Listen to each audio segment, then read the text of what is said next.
Well, we're here again.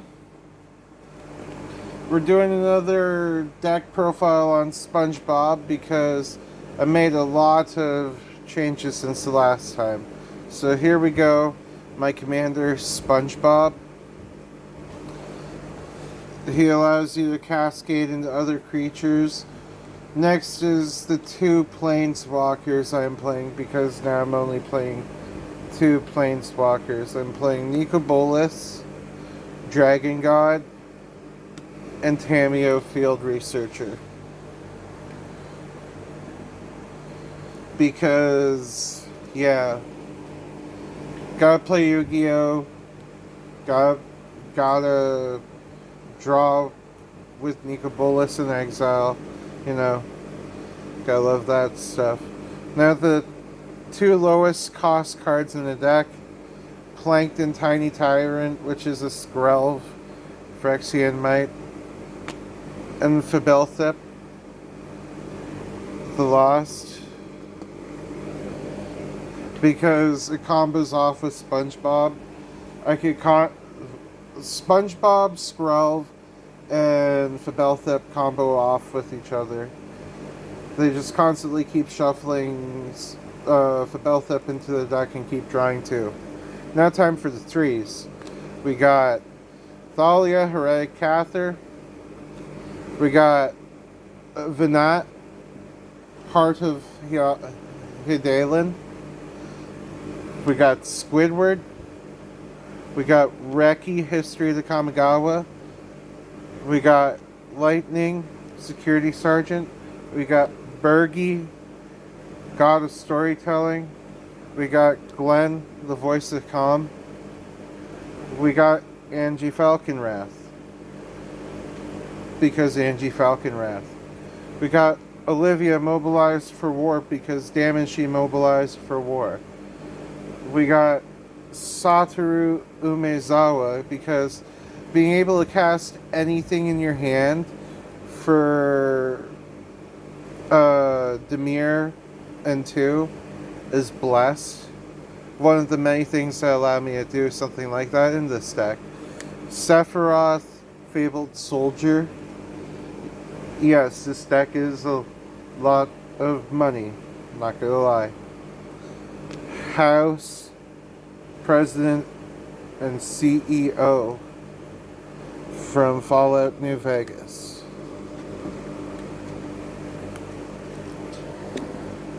Now it's time for the fours. We got Starscream. We got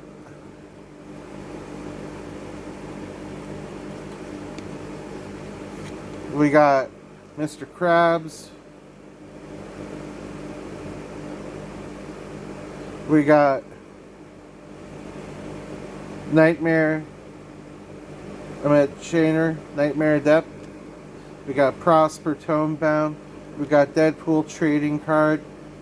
We got Genova Calamity, Ancient Calamity. We got Joda, Archmage Eternal. This plus Morophon equals everybody is not having a good day. Usually you're going to want in this deck to either say human or wizards.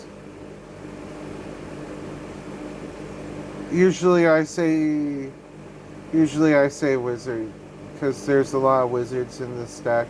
It allows me to optionally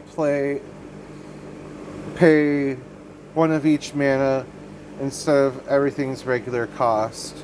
This plus Morophon equals bad times. Mutant. Miss Bumbleflower because gotta give your stuff flying. Gotta show some love to your opponent. Toski, Bear of Secrets, which should be a Sandy Cheeks one day. Ishtola, Knights Blessed, because cat girls. Noctis, Prince of Lucius, and there's the fours.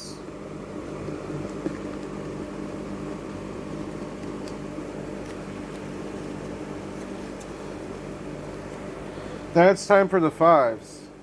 The fives are pretty good. We got Godzilla, we got the 10th Doctor, we got Gandalf the Grey, we got Karazakar the Eye Tyrant, we got the Lord of Pain, we got Negan the Cold-Blooded, we got Nekusar the Mind Razor, and we got Garth One Eye. Because Garth One Eye allows you to either make Terror, Shivan Dragon, Regrowth, or Black Lotus, or Brain Geyser.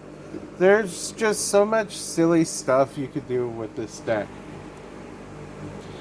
And did I mention you could cast them for free if you have Joda and Morophon? Here we go. Arcanus, the Omnipotent for the first 6. Xanathar, Guild Kingpin as the second 6. Sephiroth, Planet's Heir as the third 6. Megatron, Tyrant, and the nice shattered glass finish. As I said, yes, this deck was money.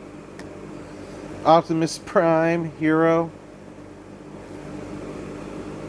and Orphan Cocoon Falsi, which is Muldrotha, the Gravetide. This card's sick. This card's sick.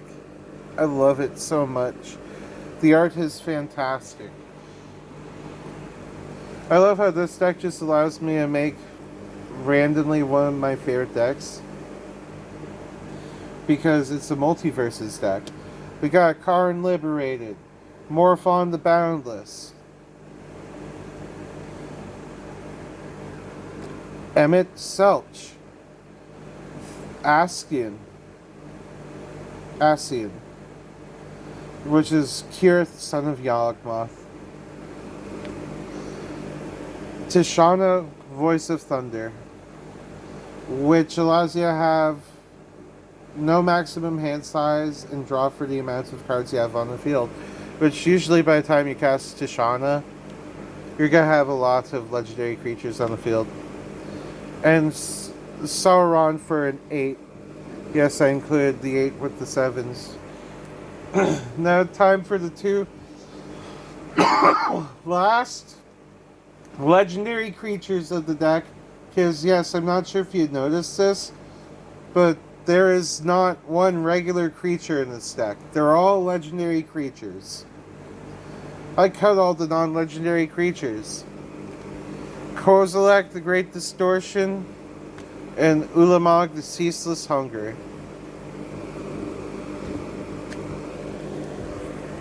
Now time for the artifacts. Most of the artifacts are, of course, as you'd expect, mana fixing. Springleaf Drum, Sol Ring, Arcane Signet, Haystack, Chromatic Lantern, Commander Spear, Maskwood Nexus, Grimoire of the Dead, and of course, Bolas Citadel. I had one sitting in my bulk.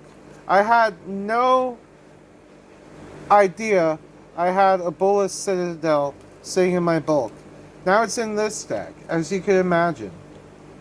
Now, for the sorceries, we got Vandal Blast, we got Harmless Offering for when I want to be nice, we got Our Promise, we got Beacon of Unrest, we got Blasphemous Act, and we got Inguruk's Wake. As you can imagine, you need some board wipes, you need a little bit of something to fight back. I mean, I get it, I'm running a bunch of legendary creatures, but I need something. Warstorm Surge because War Crime. I have to have this in this deck. It literally just ramps up damage.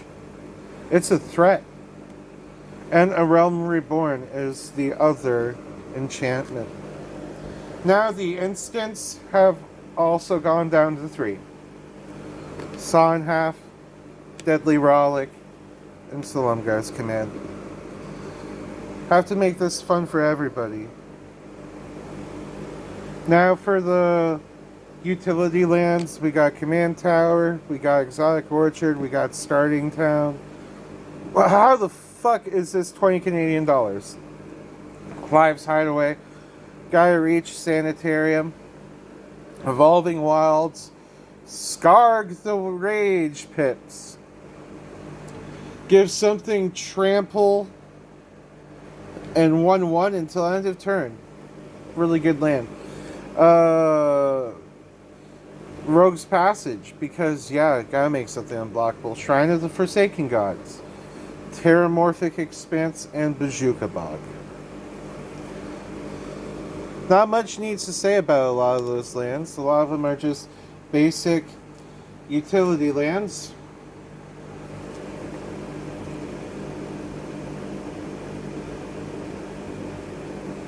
Now, the only 3 tri-lands I own at this moment: Opulent Palace, Mystic Monastery, and Frontier Bivouac. Bivouac.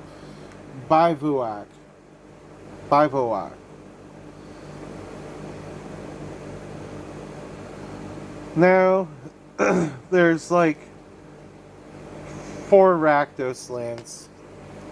1 Foreboding Ruins, 1 Rakdos Canarium, 1 Akum Reforge, 1 Smoldering Marsh, because, yeah, there's a lot of Rakdos love in this deck. There's a Dismal Blackwater, because there's a lot of lands that say, this enters tap, but gain 1 life.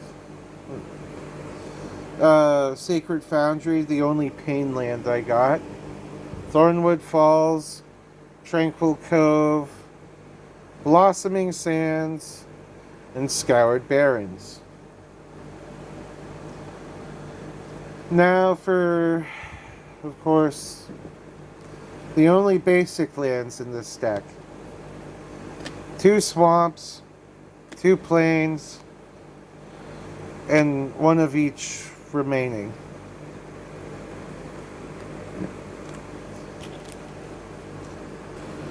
Truth is, a lot of this deck is just built to be fun. There's a lot of game changers in there, yep.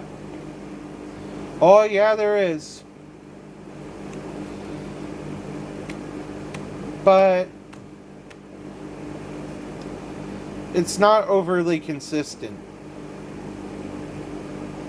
It's not meant to be competitive. This is meant to be fun to have with your friends and be like, oh my god, this is in your deck? This is in your deck? This deck is meant to be the ultimate conversation piece because of how many hyperfixations are fit into one deck. Thank you for joining me in this Spongebob Magic the Gathering deck profile. I'll see you in the next video. Like, comment, and subscribe, and don't forget to drink your water.